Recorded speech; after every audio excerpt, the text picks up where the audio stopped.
혹시 여러분은 BMI 체질량 지수가 정상이라서 안심하고 있지는 않나요? BMI는 체질량 지수의 약자로 키와 몸무게를 이용해 비만도를 간접적으로 측정하는 지표입니다. 나는 살 안 찌는 체질이야. 겉보기엔 날씬하니까 괜찮아라고 생각하며 건강을 자신하고 계시죠. 하지만 겉으로는 날씬해 보여도 당신의 몸속에는 소리 없이 당신의 건강을 갉아먹는 치명적인 지방이 숨어 있을 수 있습니다. 놀랍게도 BMI가 정상인 사람이라도 뱃살이 많으면 심장질환으로 사망할 확률이 2배나 높다는 연구 결과가 있습니다. 흔히 말하는 마른 비만의 함정이죠. 오늘 저는 단순한 미용 문제가 아니라 우리 몸의 염증을 유발하고 질병을 만드는 뱃살의 굴레에 대해 파헤치고 이 악순환을 끊어내는 기적 같은 비법을 공개합니다. 단 3분만 투자하면 겉과 속 모두 건강한 몸을 만드는 황금 규칙을 알게 될 겁니다. 이 방법을 모르면 당신의 몸은 소리 없이 무너집니다. 오늘 영상을 끝까지 보시면 몸매와 건강에 대한 여러분의 생각이 완전히 바뀔 거라고 확신합니다. 자, 그렇다면 왜 겉보기에는 날씬해도 뱃살은 이렇게 위험한 걸까요? 지방은 크게 두 가지로 나뉩니다. 피부 바로 아래에 있는 피하지방과 장기 주변에 쌓이는 내장지방입니다. 팔다리가 가늘어도 배만 볼록하게 나온 사람들이 바로 이 내장지방이 많은 경우입니다. 피하지방은 에너지 저장 창고 역할만 하지만 내장지방은 완전히 다릅니다. 내장지방은 마치 살아있는 장기처럼 염증 물질을 끊임없이 분비합니다. 이 염증 물질들이 혈관을 타고 온몸을 돌아다니며 혈관을 손상시키고 만성 염증 상태를 유발합니다.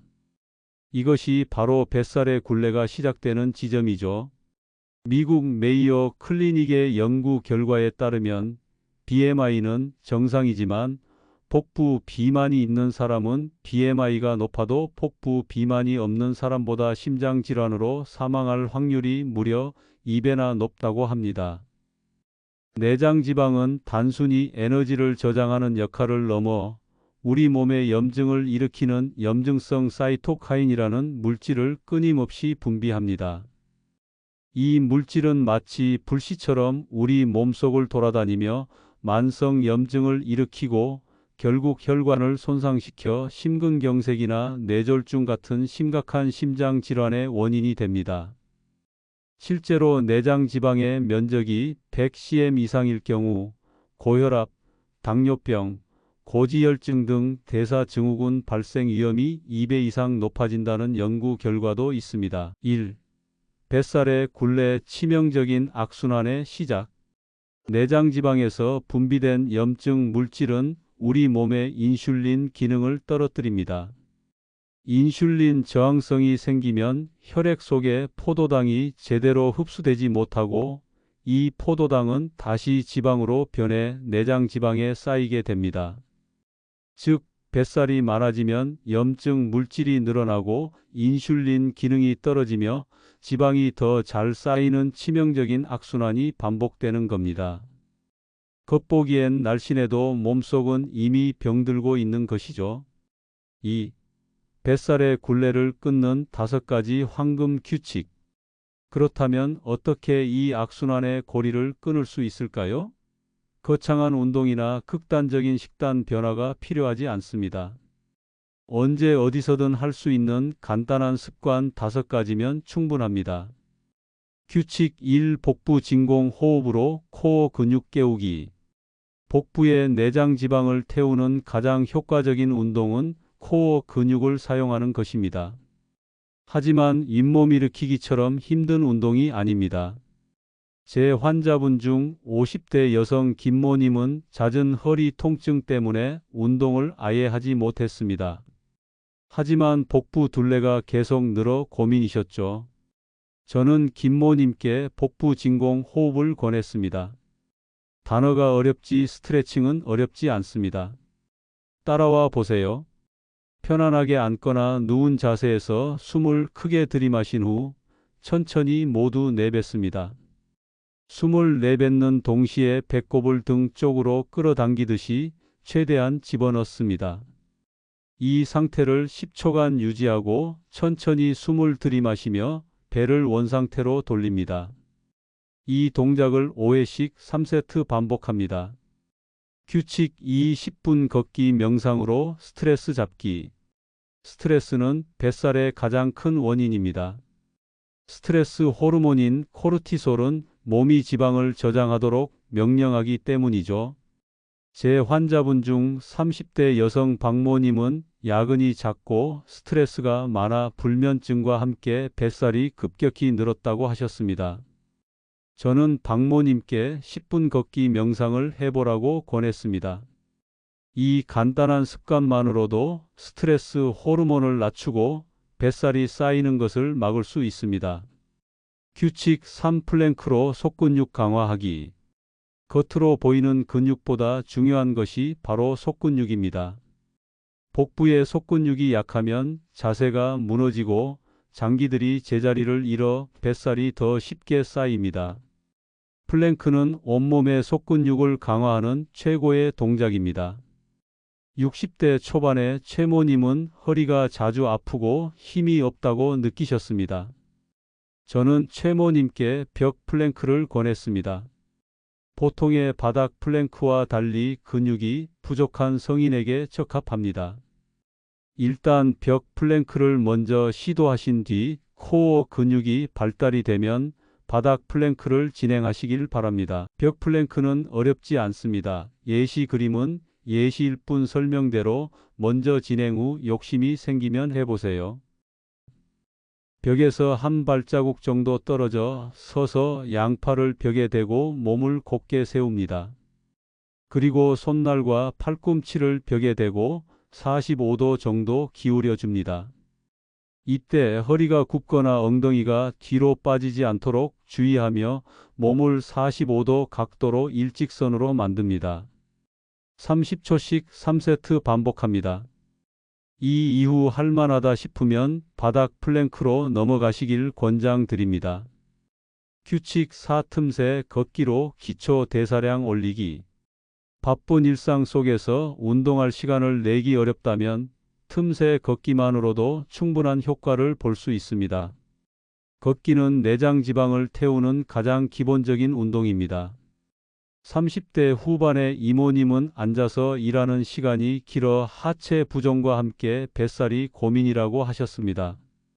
저는 이모님께 틈새 걷기를 권했습니다.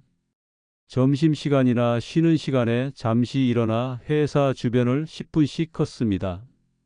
대중교통을 이용할 때 한두 정거장 미리 내려 걷거나 계단을 이용합니다.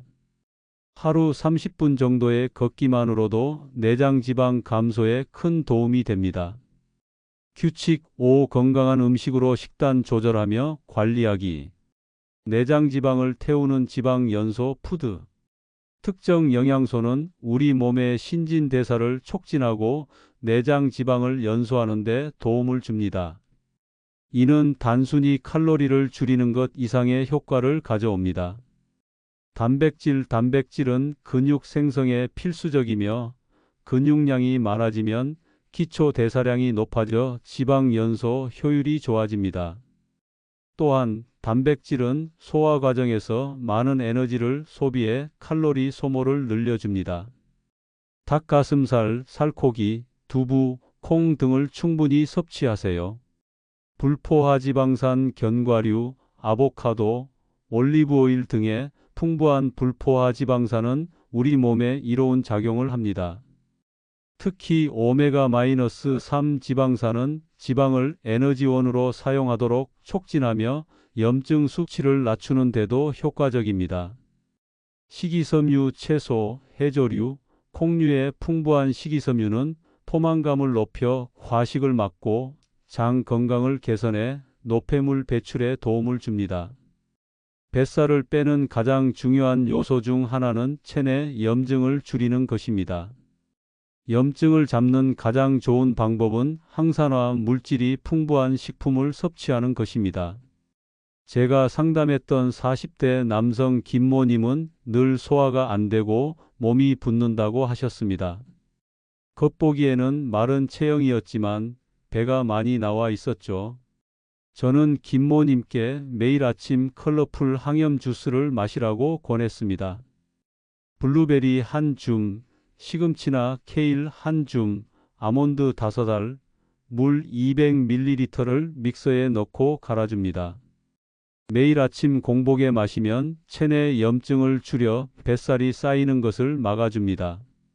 오늘 알려드린 5가지 황금 규칙 어떠셨나요? 복부 진공 호흡, 10분 걷기 명상, 플랭크, 틈새 걷기, 컬러풀 항염 주스.